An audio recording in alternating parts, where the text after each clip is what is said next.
Welcome, seekers of cosmic truth, to Angrt TV. I am Leo. Today, we journey into the golden heart of the zodiac, the luminary of our celestial sphere, Leo. We are stepping into a profoundly sacred space of analysis today, addressing a specific karmic timeline that many Leo placements, whether sun, moon, rising, or a stellium in the fifth house, are currently traversing. The theme we are unraveling is one of the most profound archetypal paradoxes of the human experience, the moment when the external world finally awakens to your inherent worth, only for them to discover that the version of you who desperately needed that validation no longer exists. To understand the magnitude of this shift, we must first transcend the pop astrology caricatures of Leo. You are so often painted merely as the performer, the royalty, so the one who demands the center stage. But as a researcher of the esoteric and the ancient symbols, I invite you to look deeper. In ancient Hellenistic and Vedic traditions, the sun, your ruling celestial body, is not just a planet of ego. It is the Atman, the eternal soul, the unextinguishable spark of divine consciousness. The sun does not shine to be applauded. The sun shines because it is its very nature to emanate life. Yet trapped in the human condition, the Leo archetype often begins its journey seeking mirrors. You have spent chapters of your life, perhaps entire karmic cycles, pouring your warmth, your loyalty, and your immense, radiant energy into vessels that were too cracked to hold it. You loved loudly, you gave generously. And in return, you were met with indifference, misunderstanding, or worse, people who took your light and claimed it as their own, leaving you in the cold. But a monumental alchemy has occurred within you. Let us explore the mechanics of this transformation. Part 1. The Crucible of the Unseen Lion.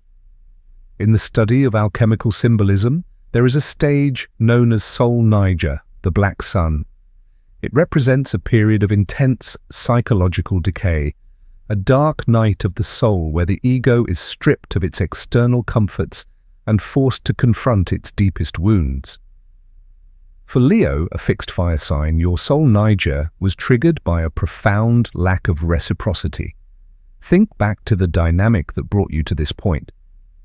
There was a situation, a relationship, a workplace, or a familial tie where you laid your heart on the altar. You believed that if you just shone a little brighter, if you loved a little harder, or if you proved your loyalty one more time, they would finally see you. You were vibrating at a frequency of profound generosity, but you were surrounded by those operating from a paradigm of scarcity. From a psychological perspective, drawing on Carl Jung's concept of individuation, you were projecting your inner gold onto others. You were asking the external world to crown you, forgetting that you were born with the crown already fused to your spirit. During this painful epoch, you likely felt the unique agony of the caged Nemean lion, the mythical beast of Heracles' first labor, whose golden fur was impervious to mortal weapons. Your spirit is naturally impervious, resilient, and fiercely proud. Yet the emotional starvation you experienced acted as a slow poison. You began to dim your own light. You negotiated your boundaries. You asked yourself, am I too much? Or conversely, am I not enough? The tragedy of the sun is not that it is ignored, but that its light is consumed by the very darkness that refuses to acknowledge its source. This is the 40% of your story that is universally understood in this karmic cycle, the exhaustion of being undervalued. But now we must transition into the 60% of the profound, unseen, esoteric reality of what happened when you finally decided to walk away. Part 2. The withdrawal of the solar rays. When a Leo finally gives up on someone, it is not a loud, dramatic explosion. That is a misconception.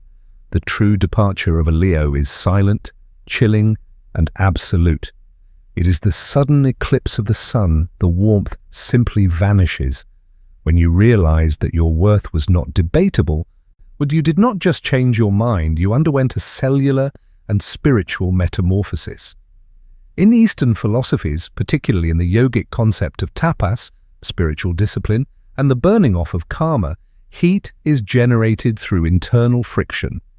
By denying yourself the instant gratification of reaching out, of explaining yourself one more time, of seeking closure from those who were committed to misunderstanding you, you turned your solar fire inward.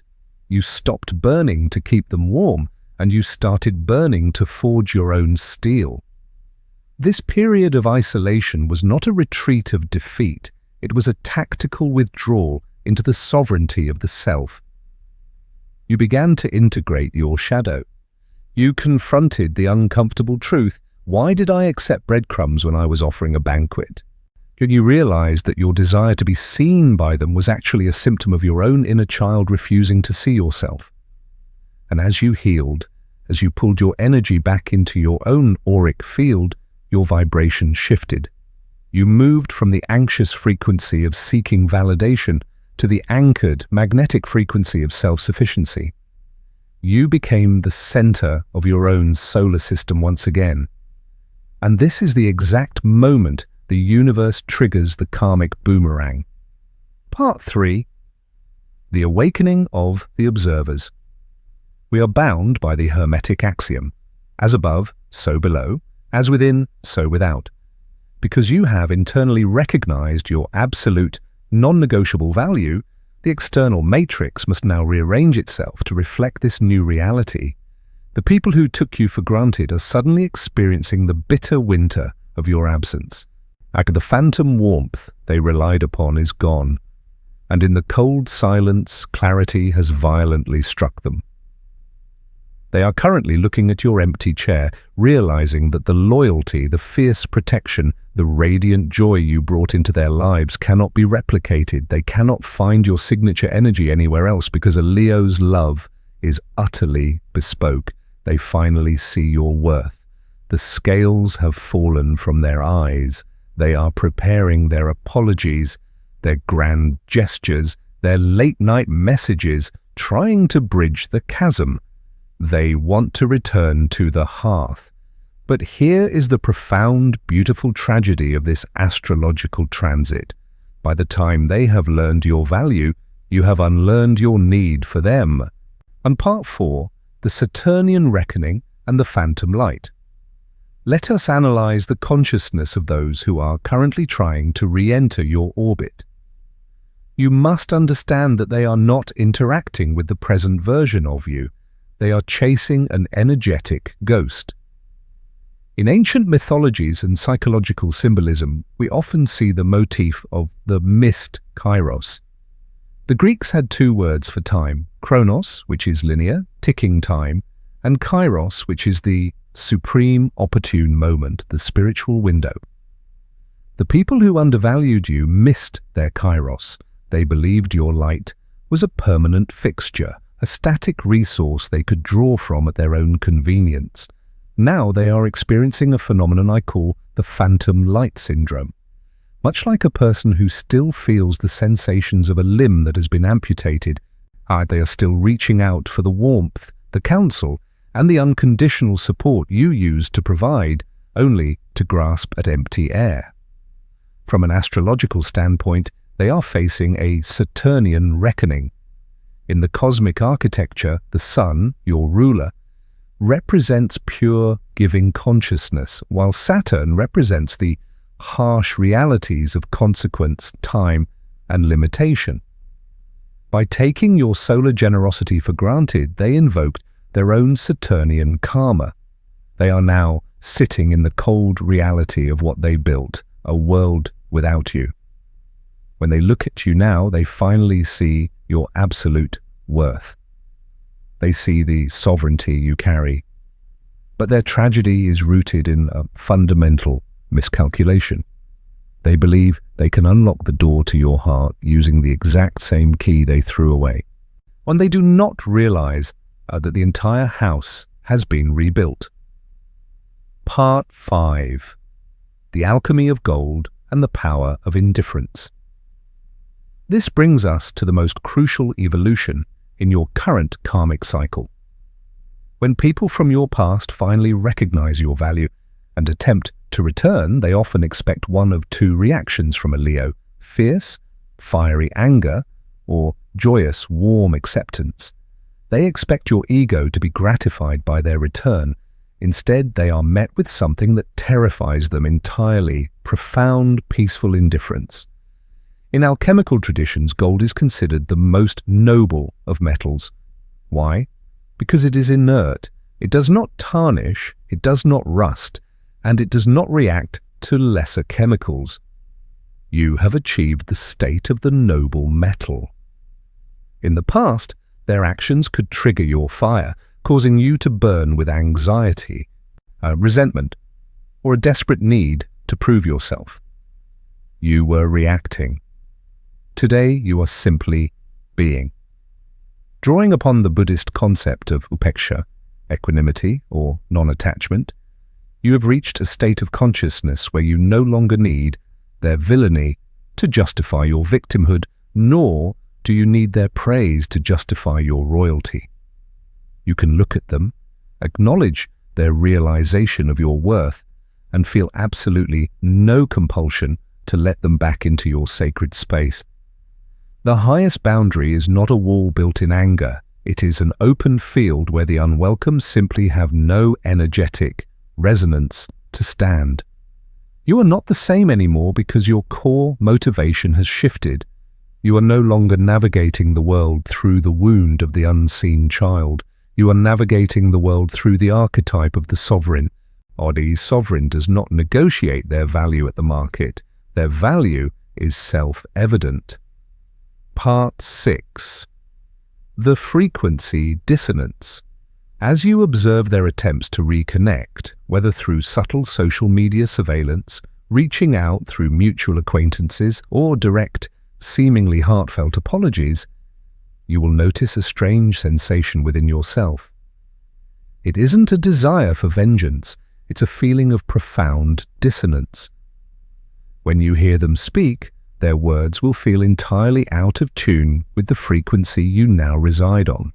They will speak of the past, trying to invoke nostalgia, but you are a creature deeply anchored in the present and building the future. They will try to validate you, but their validation will feel like an obsolete currency in the new spiritual economy you have established. This is the ultimate proof of your healing, Leo. The universe is bringing them back, not so you can rekindle the connection, but so you can witness your own graduation. They are the final exam. Their return is simply the cosmos asking you, are you sure you know who you are now? By observing them with detached compassion and choosing not to engage, you pass the test. You close the karmic loop. You reclaim the last fractured pieces of your energy that you left in their timeline, and you integrate them fully into your present power. Part 7. The Paradigm of Pure Emanation and Spiritual Gravity. Welcome to the final stage of this profound metamorphosis, Leo. We have mapped the territory of your past wounds and the karmic return of those who failed to see your light. Now we must turn our gaze forward to the new cosmic architecture you are building through your healed vibration. In astrophysics, a star's gravitational pull is determined by its mass and its core density. In the realm of esoteric astrology and spiritual psychology, your mass is the depth of your authenticity, and your density is the alchemical process of coagulatio, the grounding of your spiritual insights into undeniable earthly reality. Before this transformation, your energy was scattered. You were casting your rays frantically outward, hoping someone would catch them and reflect them back to you. This made your spiritual gravity weak, allowing transient, unaligned elements to drift in and out of your orbit, disrupting your peace.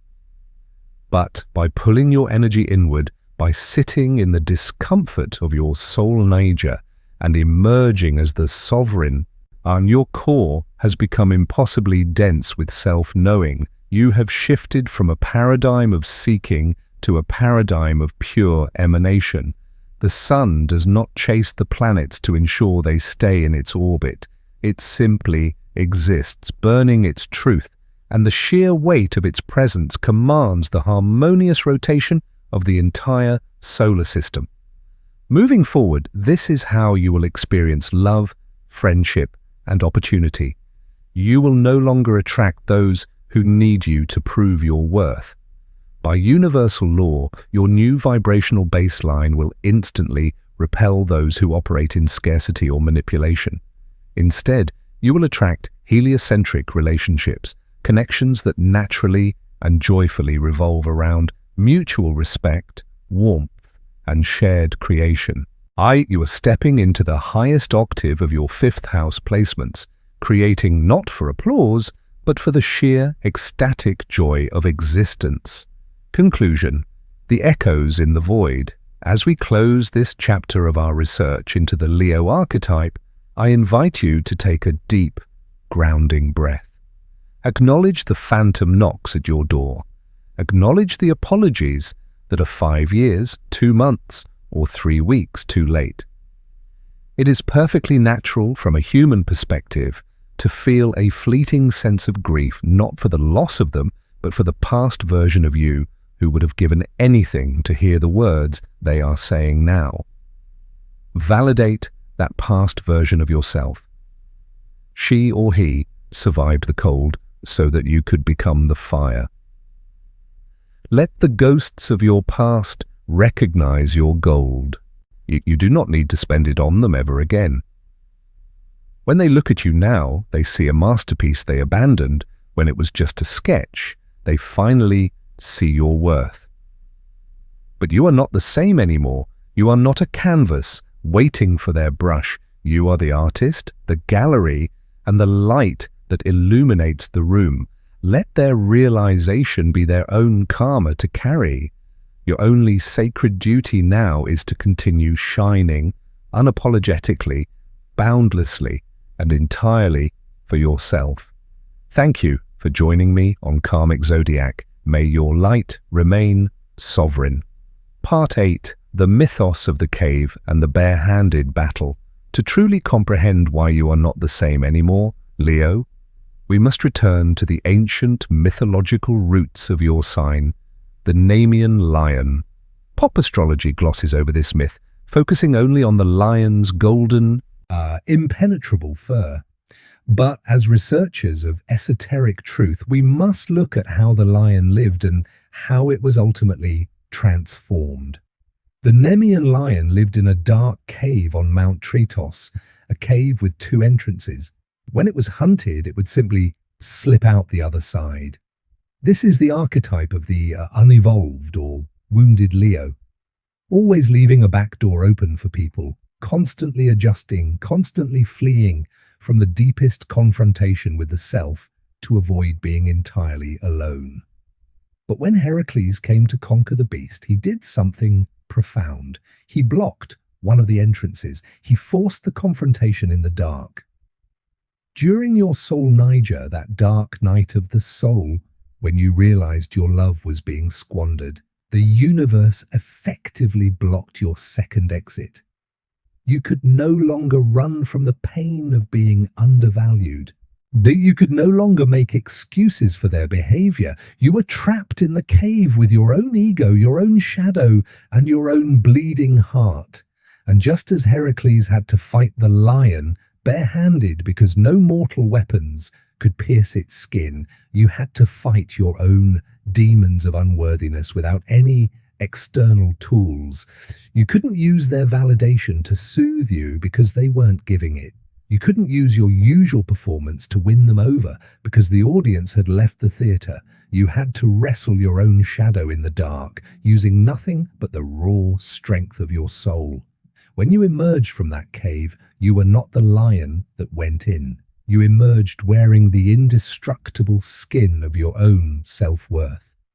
When the people from your past try to return now, they are looking for the lion that used to leave the back door open. They do not realize the cave has been sealed. Part 9. The Polarity Shift. The Aquarian Detachment. We cannot study the evolution of a zodiac sign without examining its polarity. For Leo, your opposite on the astrological wheel is Aquarius. In the cosmic dance, our greatest karmic lessons often come from integrating the highest octave of our opposing sign. Aquarius rules the collective, the distant, the detached, and the objective, truth. For a long time, the people who hurt you were operating in the shadow of Aquarius. They treated you as just another face in the crowd, keeping you at a cold, emotional distance, intellectualizing your pain rather than feeling it. They starved your Leo fire of the oxygen of intimacy. But in your healing, a magnificent alchemical synthesis occurred. To survive their coldness, you had to master the highest vibration of Aquarius, objective detachment. You learned to step outside of your burning subjective heart and view the dynamic from a higher, almost clinical altitude. You looked at their actions, their inconsistencies, and their breadcrumbing, and you finally said, "This is not about me. This is their limitation." By integrating this Aquarian objectivity, you cooled the desperate, grasping nature of your fire, but you did not extinguish your core flame. You became a brilliant, contained star. This terrifies those who are trying to return. They expected to find you either begging for their warmth or raging at their coldness. Instead, they find you looking at them with the calm.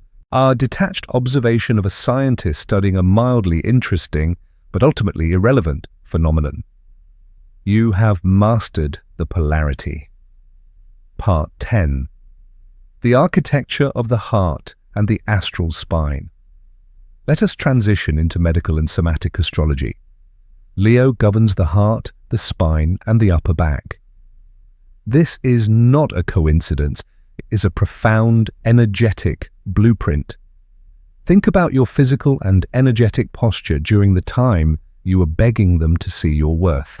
When the heart is continually rejected, the astral body physically responds. The shoulders round forward to protect the anahata, the heart chakra, the spine, your pillar of light, your central channel of sushumna, bends under the weight of unreciprocated loyalty. You were energetically bowing to people who did not deserve your allegiance. A sovereign cannot wear a crown if their head is perpetually bowed in submission to those who refuse to see their royalty. When you realized your worth, a somatic resurrection took place. You straightened your astral spine.